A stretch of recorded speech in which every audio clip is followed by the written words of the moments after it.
Hello, good morning everyone. I am Vinod Singh and welcome to the current exam. आज हम 25 मार्च का current affairs cover करने वाले हैं जिसमें सफ़ेद हाइड्रोजन का भंडार मिला जो वर्ल्ड का सबसे बड़ा भंडार है जिसकी कीमत होने वाली 92 बिलियन डॉलर है ना। विश्व क्षय रोग दिवस 2025 मनाया गया है। संगीत कला निधि पुरस्कार प्रदान किया गया है और पोट्टी श्री रामुलु की 58 फीट की प्रतिमा का अनावरण किया गया है और पर्पल फेस्ट 2025 का आयोजन किया गया है नई दिल्ली में। ठीक है, साहित्य अकादमी अनुवाद पुरस्कार दिया गया है। तो इन सब के बारे में हम डिस्कस करने वाले हैं। ठीक है, तो चलिए शुरू करते हैं। क्वेश्चन नंबर 1, हाल ही में 92 बिलियन डॉलर मूल्य के दुनिया के सबसे बड़े सफ़ेद हाइड्रोजन भंडार की खोज कहाँ हुई है। देखो, व्हाइट हाइड्रोजन आपको पता है, फ्रांस के बारे में आप जानते होंगे। ठीक है, तो फ्रांस कहाँ है ये मैप में अभी दिखाऊंगा मैं आपको। तो यहाँ पर एक क्षेत्र है जिस मॉशल्स रीजन, ठीक है, तो मॉशल्स रीजन है। मॉशल्स रीजन में व्हाइट हाइड्रोजन मिला है। ठीक है, अब व्हाइट हाइड्रोजन इसे क्यों कह रहे हैं, मतलब व्हाइट से मतलब आपको पॉल्यूशन फ्री से मतलब है। ठीक है, तो ये मॉशल्स रीजन है जहाँ पर फ्रांस में, यहाँ पर विश्व का सबसे बड़ा सफ़ेद हाइड्रोजन के भंडार मिले हैं। ठीक है, तो सफ़ेद हाइड्रोजन भंडार यहाँ पर प्राप्त हुए हैं। अब ये इतना भंडार, ये जानते हो, पहली बात तो ये वर्ल्ड का लार्जेस्ट है, वर्ल्ड सबसे विश्व का सबसे बड़ा है। ठीक है, तो ये आपको पता हो गया। अब ये इतना बड़ा है ना, कितना है टोटल, वैसे कितना है पहले तो इसकी मात्रा कितनी है, 46 मिलियन टन। आप समझ रहे हो कितना हो गया, 46 मिलियन टन इसकी मात्रा है। इसकी मात्रा होने वाली 46 मिलियन टन, जिसकी कीमत क्या होने वाली है, लगभग 92 बिलियन डॉलर। समझ रहे हो, तो ये इतनी इसकी कीमत होने वाली है और ये इतना भंडार मिल गया है। और ये इतना भंडार है ना कि इससे हम क्या कर सकते हैं, आधे संसार की, मतलब हाफ ऑफ द वर्ल्ड, ठीक है, तो हाफ ऑफ द वर्ल्ड की हम क्षमता पूरी कर सकते हैं एनर्जी की। ठीक है, तो मतलब ये जो जितना ग्रे हाइड्रोजन करता है, तो ग्रे हाइड्रोजन की डिमांड हम पूरी कर सकते हैं सिर्फ इस मात्रा से जो फ्रांस में मिली है। ठीक है, तो ग्रे हाइड्रोजन की डिमांड को हम पूरा कर सकते हैं आधे विश्व की। तो समझ गए ना ये कितना ज़्यादा होता है, मतलब 46 मिलियन टन इतना ज़्यादा है कि इससे हम आधे संसार की ग्रे हाइड्रोजन की जो मांग है उसको पूरा कर सकते हैं। ये सिर्फ फ्रांस में इतना है, देख रहे हो। चलो ठीक है, तो ये बात आपको पता रखनी है। अब इस व्हाइट हाइड्रोजन का मतलब क्या होता है तो ये भी लिख लेते हैं यहीं पर। तो इससे क्या होने वाला है, इससे आपका जीरो एमिशन, मतलब उत्सर्जन, कार्बन उत्सर्जन जो होगा वो जीरो होने वाला है, तो जीरो इमिशन होने वाला है और प्रदूषण रहित होने वाला है। प्रदूषण बिल्कुल भी नहीं होगा, प्रदूषण रहित। और हाँ, ये जो डिमांड पूरी कर रहा है ना, विदाउट इन्वायरमेंट लॉस, मतलब इन्वायरमेंट को कोई नुकसान नहीं पहुंचेगा, उसमें भी ये हो रहा है। ठीक है, और इससे हमें स्वच्छ ऊर्जा मिलने वाली, स्वच्छ ऊर्जा का मतलब यही होता है इन्वायरमेंट फ्रेंडली। ठीक है, तो स्वच्छ ऊर्जा मिलने वाली है और इसका कॉस्ट भी ना लोअर होने वाला है, तो लोअर कॉस्ट होने वाली है। बस ये, लेकिन भंडार हमें मिल गए हैं। अब वैज्ञानिक इसको खोज में है कि इसको आसानी से या इजीली कैसे एक्सट्रैक्ट किया जाए। ठीक है, तो अभी ये चल रहा है प्रोग्राम। ठीक है, तो इतनी बातें आपको ध्यान रखना है। ठीक है, तो ये आपको पता होना चाहिए। अच्छा, हाइड्रोजन के बारे में पता है, हाइड्रोजन की खोज किसने की थी, H2 की जो है, इसकी पहले परमाणु क्रमांक कितना होता है, 1 होता है। इसकी खोज करने वाला कौन है, कैवेंडिश। तो कैवेंडिश इसके खोज करता है और इसको हम आवारा तत्व कहते हैं। आवारा हूँ, ऐसा कुछ ना, तो आवारा तत्व इसको कहते हैं। आवारा तत्व के नाम से कौन जाना जाता है, हाइड्रोजन। ठीक है, तो ये भी आपको ध्यान रखना है। अब इसके समस्थानिक कौन कौन से, 3 समस्थानिक हैं। एक 1H1 हो गया जिसको हम कहते हैं प्रोटियम, तो प्रोटियम हो गया 1H1, और एक 1H2 हो गया जिसको हम क्या कहते हैं, ड्यूटेरियम, तो ड्यूटेरियम कहते हैं। ठीक है, और तीसरा क्या है ना, 1H3 है, इसको हम क्या कहते हैं, इसको हम कहते हैं ट्रीटियम, ट्राइटियम या ट्रीटियम। ठीक है, तो ट्रीटियम, इसको, ये तीनों समस्थानिक भी आपको ध्यान रखने हैं। ओके, चलो, तो option number A correct answer है फ्रांस। अच्छा देखो, फ्रांस का मैप देख रहे हो, फ्रांस की कैपिटल तो आपको पता होगा। ठीक है, तो फ्रांस की कैपिटल क्या है, यहाँ की कैपिटल होगी पेरिस, होगी यहाँ की कैपिटल।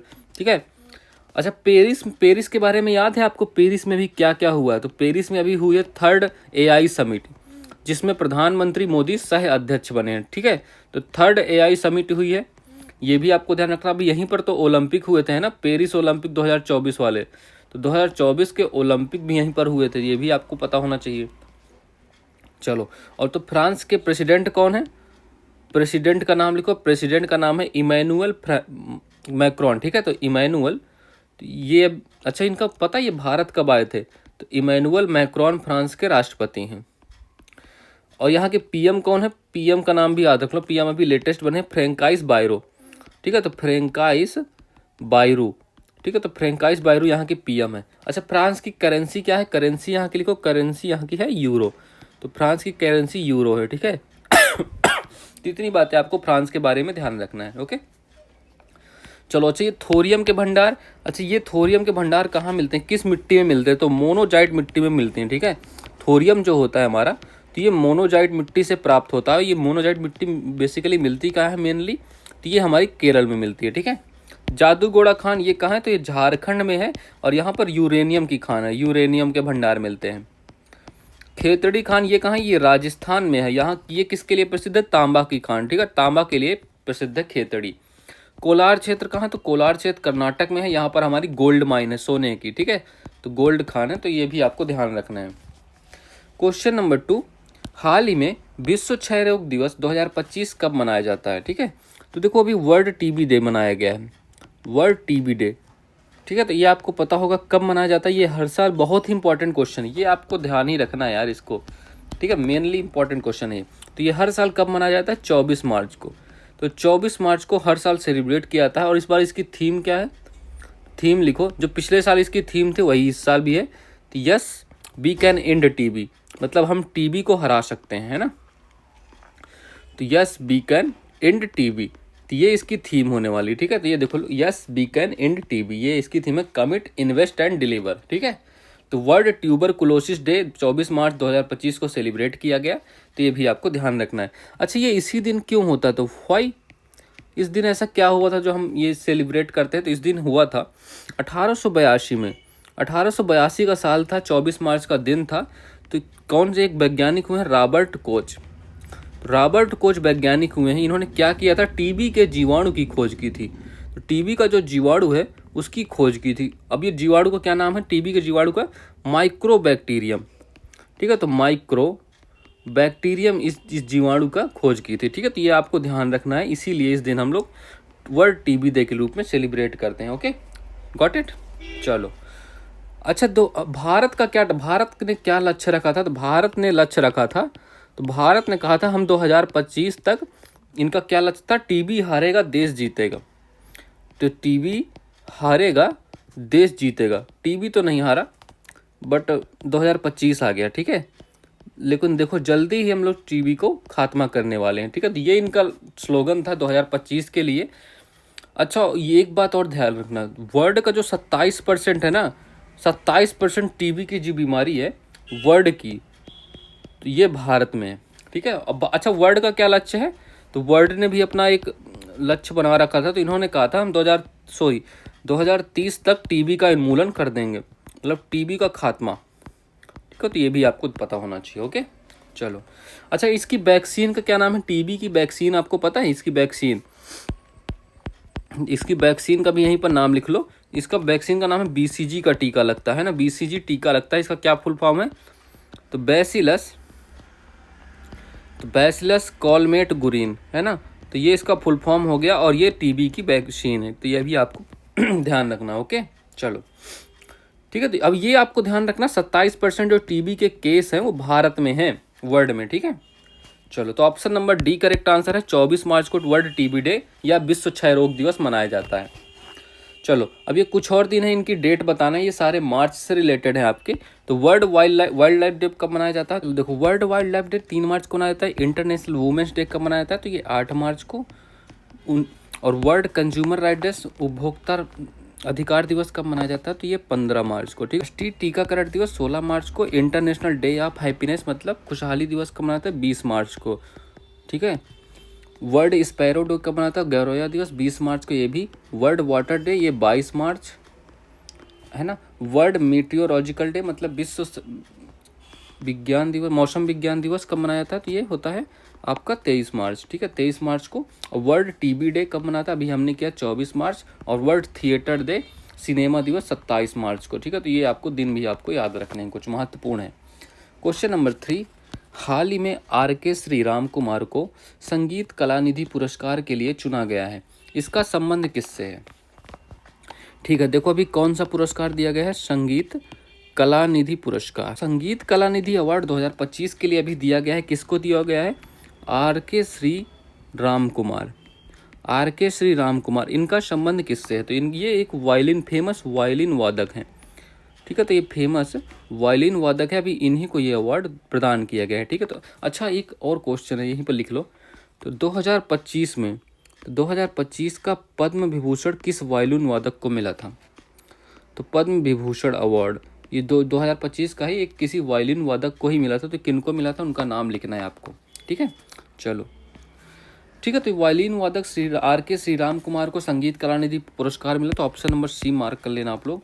एक और अभी ये संगीत हो गया, एक नृत्य कलानिधि हो गया, नृत्य कलानिधि, ये भी अवार्ड इसी में दिया गया। ठीक है, नृत्य कलानिधि अवार्ड ये किसको मिला है, तो ये नृत्यांगना को, मतलब डांसर को मिला है। तो देखो नृत्य कलानिधि अवार्ड किसको मिला, उर्मिला सत्यनारायण को मिला। ये किसकी डांसर है, भरतनाट्यम की।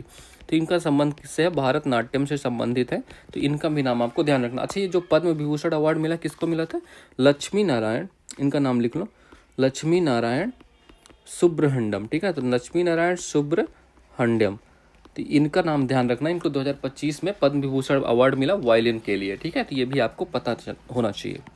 चलो अच्छा, सितार के आप फेमस जानते होंगे, इनके जो पंडित रविशंकर, सितार से किसका संबंध है, पंडित रविशंकर। ठीक है, तो रविशंकर जी का नाम आपको याद है। इनको भारत रत्न कब मिला, अच्छा ये दूसरे संगीतकार हैं जिनको भारत रत्न मिला। ठीक है, तो भारत रत्न इनको मिला, भारत का सर्वोच्च पुरस्कार कब मिला, 1999। पहला संगीतज्ञ कौन था जिसको भारत रत्न मिला, ये आपके लिए क्वेश्चन है। फर्स्ट संगीतज्ञ जिसको भारत रत्न मिला। ठीक है, तो भारत रत्न किसको मिला है, ये मैंने जो एसएससी के लिए जीके सीरीज हमने स्टार्ट करी है ना, उसमें ये क्वेश्चन कराए हैं मैंने अच्छे से। ठीक है, तो ये आपको इसका आंसर करना है कमेंट बॉक्स में। अच्छा, बांसुरी से किसका संबंध है, बांसुरी संबंध है आपका, एक तो हो गए पन्नालाल घोष। ठीक है, तो पन्नालाल घोष जी हो गए, और कौन है, पन्नालाल घोष और हरिप्रसाद चौरसिया। हरिप्रसाद चौरसिया का तो नाम आप लोगों को रटा होगा, हरिप्रसाद चौरसिया। ठीक है, तो ये भी आपको ध्यान रखना है। ठीक है, अच्छा अभी देखो निधन हुआ है, चलो मैं आगे क्वेश्चन कर दूंगा उनका। तो option number C correct answer है, वायलिन। ठीक है, देखो जाकिर हुसैन जी का निधन हुआ है अभी। ठीक है, तो इनका निधन हुआ है, तो इनको ये पहले बात तो तबला वादक थे, तबला वादक। ये एग्जाम में आपका क्वेश्चन पक्का आएगा। ठीक है, कोई भी एग्जाम दोगे कहीं ना कहीं तो ये फंसने वाला है। इसमें ये बताना है आपको, 3 अवार्ड मिले इनको, एक तो पद्मश्री मिला, पद्म भूषण मिला और पद्म विभूषण मिला। ठीक है, तीनों अवार्ड के नाम बताने, मतलब कब मिले ये बताना है। ठीक है, यामिनी कृष्णमूर्ति किससे संबंधित है, अभी इनका भी निधन हो गया, तो ये भारतनाट्यम प्लस कुचिपुड़ी से संबंधित थी। और इनको कौन सा पद्म विभूषण अवार्ड कब मिला ये बताना है, पद्म विभूषण अवार्ड कब मिला है। और इनकी autobiography a passion of dance है। ठीक है, तो अ पैशन ऑफ डांस इनकी ऑटोबायोग्राफी, ये भी आपको ध्यान रखना है। चलो बताओ, तो पद्मश्री अवार्ड कब मिला, जाकिर हुसैन को पद्मश्री अवार्ड मिला है 1988, और पद्म भूषण 2002 में पद्म भूषण अवार्ड, और 2023 में अभी राष्ट्रपति द्रौपदी मुर्मू ने इन्हें पद्म विभूषण से भी सम्मानित किया। यामिनी कृष्णमूर्ति भारतनाट्यम प्लस कुचिपुड़ी डांस की नर्तक हैं, इन्हें पद्म विभूषण मिला था 2016 में। ठीक है, 2016 में तो इनको पद्म विभूषण मिला था। देखो इस स्लाइड से ना एक क्वेश्चन पक्का बनना है आपके एग्जाम में, आप रट के रखना। ठीक है, भूलना मत, ये मैंने कई बार कराया है तो याद ही होगा आपको वैसे भी। क्वेश्चन नंबर 4, भाषाई आधार पर राज्यों की स्थापना का मार्ग प्रशस्त करने वाले पोट्टी श्री रामुल्लू की 58 फुट की प्रतिमा कहाँ स्थापित होगी। देखो अभी इनका नाम आपको याद नहीं होगा, बट बहुत ही अच्छे मामले से इनका नाम जोड़ते हैं। ठीक है, तो पोट्टी श्री रामुल्लू, पोट्टी श्री रामुल्लू का नाम याद रखना है, क्योंकि क्या हुआ था 1953 की बात है। देखो 1953 में क्या हुआ था, आंध्र प्रदेश बना था भाषाई आधार पर राज्य बनाने के लिए। ठीक है, तो आंध्र प्रदेश को भाषाई आधार पर इन्होंने 1953 में आंध्र प्रदेश को भाषाई आधार पर, ठीक है, तो आपको ये तो पता है ना भाषा के आधार पर पहला राज्य कौन बना था, आंध्र प्रदेश ही। तो भाषाई आधार पर राज्य बनाने के लिए, तो राज्य बनाने के लिए, ठीक है, तो राज्य बनाने के लिए इन्होंने क्या किया था, अनशन किया था। कितने, 58 दिन का। तो 58 दिन का अनशन किया और उसके बाद इनकी डेथ हो गई। तो इस अनशन के चलते ही इनकी डेथ हो गई। ठीक है, जब जैसे इनकी डेथ हुई तो यहाँ के आसपास के लोग बहुत ही ज़्यादा आक्रोशित हुए और उन्होंने तुरंत मांग की और फिर इसको बना दिया गया। मतलब इनकी डेथ का इतना प्रकोप, मतलब प्रभाव पड़ा कि आंध्र प्रदेश राज्य बन गया, ठीक है। तो 1953 में आंध्र प्रदेश राज्य फिर बनाया गया, ठीक है। तो ये आपको ध्यान रखना है, ठीक है। तो ये इनका इस काम से इनका रिलेशन है। तो अभी आंध्र प्रदेश के अमरावती में ही इनकी, कहाँ पर इनकी प्रतिमा बनाई जा रही है, तो देखो, तो आंध्र प्रदेश में ही, आंध्र प्रदेश की राजधानी क्या है, अभी नई राजधानी बनी है अमरावती। तो अमरावती में ही इनकी प्रतिमा बनाई जाएगी 58 फीट की। 58 फीट समझते हो क्यों? क्योंकि इन्होंने 58 दिन अनशन किया था। तो 58 फीट की इनकी प्रतिमा बनाई जाने वाली है, ओके। और कौन, किसने अनावरण किया है, तो सीएम कौन है यहाँ के, चंद्रबाबू नायडू।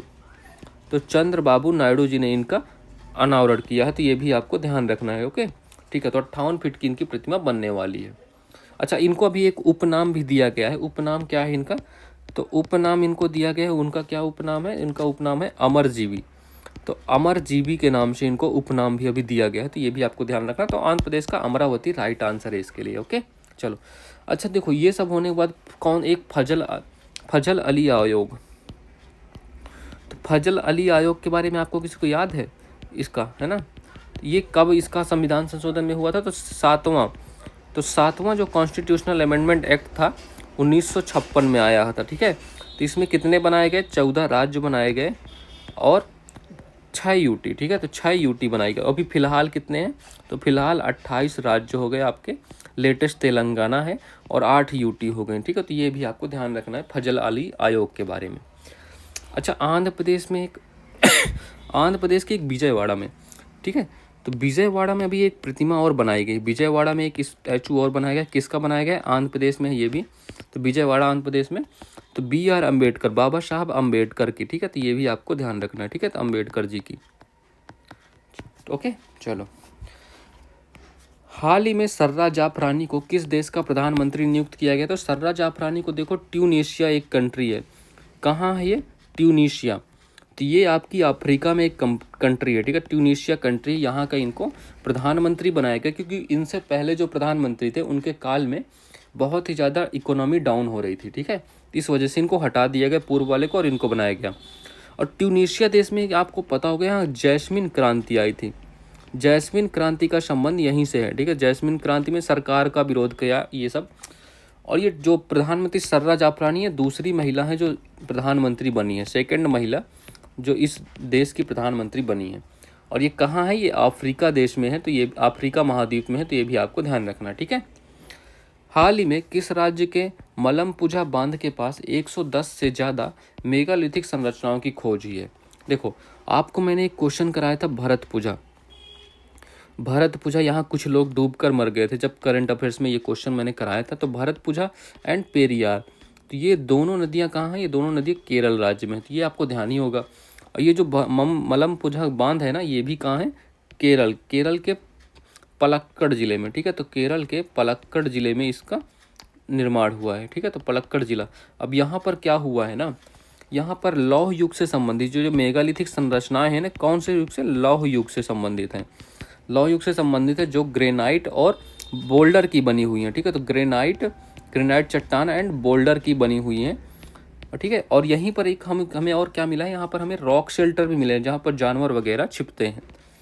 तो रॉक शेल्टर भी यहाँ पर प्राप्त हुए हैं। तो ये भी आपको ध्यान रखना, ठीक है। तो कहाँ, केरल के पलक्कड़ जिले में। भारत में पहला नगरीकरण और दूसरा नगरीकरण। अच्छा, ये भारत में पहला नगरीकरण कब हुआ? एक तो जब सिंधु घाटी सभ्यता थी, IBC के टाइम पे हुआ। दूसरा नगरीकरण कब हुआ? तो जब ये महाजनपद काल हुआ, ठीक है। तो महाजनपद काल, तो इसमें हमें धातुओं का ज्ञान नहीं था, लोहे वगैरह का, बट महाजनपद में हमें सब ज्ञान हो गया। महाजनपद काल में दूसरा नगरीकरण हुआ। क्वेश्चन नंबर 5, हाल ही में पर्पल फेस्ट 2025 का आयोजन कहाँ हुआ है? ठीक है, तो देखो अभी कौन सा फेस्ट आयोजन हुआ, पर्पल फेस्ट। तो अब इसका आयोजन कहाँ हुआ है, कब हुआ है? ठीक है, तो पर्पल फेस्ट 2025 का आयोजन हुआ है। तो इसका आयोजन कहाँ हुआ है? तो राष्ट्रपति भवन। तो राष्ट्रपति भवन में कौन सा एक पार्क है? तो राष्ट्रपति भवन के अमृत उद्यान में। ठीक है, तो अमृत उद्यान में, तो अमृत उद्यान में इसका आयोजन हुआ है, जो कि कहाँ है? न्यू दिल्ली। तो नई दिल्ली में ये स्थित है। ठीक है, तो ये आपको पूरा पता हो गया। अच्छा, आपको ये पता है पर्पल रंग किसका प्रतीक है? जो पर्पल रंग है आपका, पर्पल रंग ये किसका प्रतीक है? पर्पल रंग हमें जो बैगनी होता है, आप बैगनी भी बोल सकते हो इसको, बैगनी या पर्पल जो भी है। ठीक है, तो ये दिव्यांग व्यक्तियों का प्रतीक है। ठीक है। दिव्यांग व्यक्तियों को मतलब इनको संकेतित करता है। दिव्यांग व्यक्ति मतलब पर्पल रंग से दिव्यांग व्यक्तियों को हम प्रदर्शित कर सकते हैं, ठीक है। तो option number C correct answer है, नई दिल्ली। तो इसमें अब क्यों ये फेस्ट आयोजित किया गया, ऑब्जेक्टिव क्या है इसका? इसका ऑब्जेक्टिव है दिव्यांग व्यक्ति, ठीक है। दिव्यांग व्यक्तियों के लिए, जो भी दिव्यांग व्यक्ति हैं उनके लिए उनकी प्रतिभा, तो इनकी प्रतिभा और उपलब्धि दिखाने के लिए, ठीक है, इनकी प्रतिभा और उपलब्धि का प्रदर्शन करने के लिए, ठीक है। तो उपलब्धि का प्रदर्शन करने के लिए हमने ये फेस्ट आयोजित किया है, ठीक है। ये देखो राष्ट्रपति द्रौपदी मुर्मू जी यहाँ पर खड़ी हुई हैं, ठीक है। और ये अभी दूसरी बार आयोजित किया है कि 2025 में। फर्स्ट टाइम कब हुआ था? अरे कभी कभी तो राइटिंग ख़राब हो जाती है यार। तो फर्स्ट टाइम इसका आयोजन कहाँ हुआ था? तो फर्स्ट टाइम 2023 में इसका आयोजन हुआ था। कहाँ हुआ था? गोवा में, ठीक है। तो ये भी आपको पता होना चाहिए। अच्छा, ये इसका आयोजन करने वाला कौन है? इसका आयोजन करने वाला मैं यहीं पर लिख देता हूँ, ठीक है। तो आयोजक कौन हो गया? आयोजक हो गया इसका सामाजिक न्याय, तो सामाजिक न्याय एंड अधिकारिता मंत्रालय, ठीक है। तो सामाजिक न्याय एंड अधिकारिता मंत्रालय द्वारा इसका आयोजन किया गया है, ठीक है। तो ये भी आपको, अच्छा देखो, जब भी कभी दिव्यांग पेंशन या बुजुर्गों की बात हो, दिव्यांग पेंशन या बुजुर्गों की बात हो, तो यही मंत्रालय काम में आता है आपका। सामाजिक न्याय अधिकारिता मंत्रालय के अंतर्गत ही ये सब आता है, ठीक है। तो option number C correct answer, नई दिल्ली। अच्छा, पर्पल रंग तो दिव्यांगों का प्रतीक हो गया। आपको बताना है गुलाबी रंग, ठीक है। तो गुलाबी रंग किसका प्रतीक है? गुलाबी रंग LGBTQ है ना, तो LGBTQ इनका है, ठीक है। तो ये भी आपको ध्यान रखना है। हरा तो आपको पता है इन्वायरमेंट का प्रतीक है, वो तो आपको पता ही होगा, है ना। चलो, हाल ही में अपेडा ने किस राज्य से सिंगापुर को एंथूरियम फूलों का पहला ऐतिहासिक निर्यात किया है? आपको पता है ये एंथूरियम महोत्सव कहाँ मनाया जाता है? एंथूरियम महोत्सव, ये फूलों का एक त्यौहार है। एंथूरियम महोत्सव ये मनाया जाता है आपका मिजोरम में। अभी मिजोरम से इसका निर्यात किया गया है, तो मिजोरम से भी सिंगापुर के लिए इसको निर्यात किया गया। अपेडा ने इसका निर्यात किया, ठीक है। मिजोरम के और कौन कौन से त्यौहार हैं? तो चाप चार कूट आपको पता होगा, चाप चार कूट हो गया। और कौन सा है? चिरऊ भी यहीं का है, ठीक है। चिरऊ भी यहीं का ही है। हाल ही में SRFI इंडियन टूर 2025 में महिला एकल खिताब किसने जीता है? तो पहली बात, ये टूर किस चीज़ का है, किस खेल का है? तो स्क्वैश का। तो स्क्वैश से रिलेटेड है। और इसका होस्ट कहाँ था? इसमें इस बार होस्ट है आपका चेन्नई। तो चेन्नई इसका होस्ट है। इसमें विजेता मेल में कौन है? मेल विजेता इसका वीर चोटानी। तो वीर चोटानी मेल विजेता है। और फीमेल में विजेता कौन है? अनाहत सिंह। तो ठीक है, अनाहत सिंह फीमेल विजेता है। तो ये भी आपको दोनों ध्यान रखने हैं। हाल ही में हिंद महासागर रिम एसोसिएशन का महासचिव किसे नियुक्त किया गया है? तो संजीव रंजन जी को, ठीक है। तो संजीव रंजन जी को महासचिव नियुक्त किया गया है। क्वेश्चन नंबर 6, हाल ही में अंग्रेजी भाषा श्रेणी में साहित्य अकादमी अनुवाद पुरस्कार 2024 के लिए किसे चुना गया है? ठीक है, तो देखो अभी कौन सा अवार्ड दिया गया है? साहित्य अकादमी। तो साहित्य अकादमी ट्रांसलेशन अवार्ड, ठीक है। तो ट्रांसलेशन अवार्ड, ये अवार्ड दिया गया है अंग्रेजी भाषा में, ठीक है, ट्रांसलेशन अवार्ड। तो कौन से ईयर का है? 2024 का, ठीक है। 2024 के ये अवार्ड प्रदान किए गए हैं। तो अंग्रेजी भाषा में किसे दिया गया है? अंग्रेजी भाषा में लिखना है आपको। तो अंग्रेजी लैंग्वेज में किसको मिला है? अंग्रेजी भाषा में ये दिया गया। तो किसको दिया गया? हजारों ख्वाहिशें, हजारों ख्वाहिशें। तो हजारों ख्वाहिशें ऐसी, तो कैसी ख्वाहिशें? ऐसी ख्वाहिशें, ठीक है। तो इसको ये अवार्ड मिला है, ठीक है। ट्रांसलेशन अवार्ड 2024 का इसको अवार्ड मिला है। इसमें राशि कितनी दी गई? तो 50,000। तो 50,000 राशि दी गई, 50,000 रुपये, ठीक है। तो रुपये 50,000 दिया गया इनको इसमें इनामी राशि में, ठीक है। और इसके राइटर कौन है? इसके राइटर भी लिख लो। तो राइटर का नाम लिख लो। तो राइटर का नाम है ये जो अनीस जी हैं, ठीक है, अनीशुर। तो राइटर हैं अनीशुर रहमान, ठीक है। तो अनीशुर रहमान जी इसके राइटर हैं हजारों ख्वाहिशों ऐसी के, ठीक है। तो अच्छा चलो, ये तो हो गया आपका साहित्य अकादमी ट्रांसलेशन अवार्ड हो गया। और साहित्य अकादमी पुरस्कार किसे मिले हैं? तो साहित्य अकादमी पुरस्कार, तो अब साहित्य अकादमी पुरस्कार किसको मिले हैं बताओ भाई? हिंदी और इंग्लिश में, ठीक है। तो हिंदी में किसे मिला है? और इंग्लिश में दोनों का बताना है। हिंदी साहित्य अकादमी पुरस्कार इसकी स्टार्ट कब होती है? ये 1954 से इस शुरुआत हुई थी। और हिंदी में किसे मिला है? गगन गिल को। और इंग्लिश में मिला है ईस्टरीन कीर को ये अवार्ड, ठीक है। अच्छा ये बताओ 59 अभी जो ज्ञानपीठ पुरस्कार दिए गए हैं, तो ज्ञानपीठ पुरस्कार शुरुआत कब हुई, स्टार्ट कब से हुई, इसकी स्थापना कब हुई, ये आपके लिए होमवर्क है, ये कमेंट बॉक्स में बताना है, ठीक है। तो ज्ञानपीठ पुरस्कार जो 59वें नंबर के किसको मिला है? विनोद कुमार शुक्ल जी को, ठीक है। तो विनोद कुमार शुक्ल जी जो कहाँ से हैं? छत्तीसगढ़ से रिलेटेड है, ठीक है। छत्तीसगढ़ से इनका संबंध है, इन्हीं को ये अवार्ड मिला है, ठीक है। तो ये भी आपको ध्यान रखना है। तो option number A correct answer है। हजारों ख्वाहिशें ऐसी कैसी, ऐसी ख्वाहिशें, ठीक है। चलो 97th ऑस्कर अवार्ड में बेस्ट मूवी का अवार्ड किसे मिला है? अनोरा मूवी को मिला है, ठीक है। नोबेल प्राइज इन लिटरेचर 2000 साहित्य का नोबेल पुरस्कार 2024 वाला किसे मिला है भाई? तो ये बताओ। तो ये मिला है आपको हांगकांग, तो हांगकांग, ठीक है। तो हांगकांग इनको मिला है। द इंटरनेशनल बुकर प्राइज किसे मिला है? तो जेनी अर्पन बेग को। ये तो आपने रट रखा होगा, है ना। तो जेमी अर्पन बेग, ठीक है। तो किसके लिए मिला है? इनका एक कैरोश उपन्यास है, ठीक है। कैरोश के लिए। Grammy awards album of the year किसे घोषित किया गया है? मिडनाइट, ठीक है। तो मिडनाइट को एल्बम ऑफ द ईयर घोषित किया गया। ये किसका है? ये किसका है? तो टेलर स्विफ्ट जी का, ठीक है। तो टेलर स्विफ्ट जी का ये एल्बम है। तो ये भी आपको ध्यान रखना है। आईफा में बेस्ट मूवी किसे दिया गया है? तो लापता लेडीज़ को, ठीक है। तो ये जो आमिर खान जी की एक्स वाइफ थी ना, वो इसकी डायरेक्टर रह चुके हैं, ठीक है। उनका नाम लिख दो यार आप तुम लोग, मैंने इतना हिंट दे दिया है। तो इसकी डायरेक्टर का नाम लिखो, बेस्ट डायरेक्टर का अवार्ड भी उन्हें मिला है। तो डायरेक्टर कौन थे? तो ये नाम आपको लोग कमेंट बॉक्स में लिख दो जल्दी से, ठीक है। चलो so that's all for this class. Please यार तुम लोग लाइक करना, शेयर करना, अपने दोस्तों तक पहुँचाओ और सब्सक्राइब तो कर ही दो यार, ठीक है। चलो so have a good day.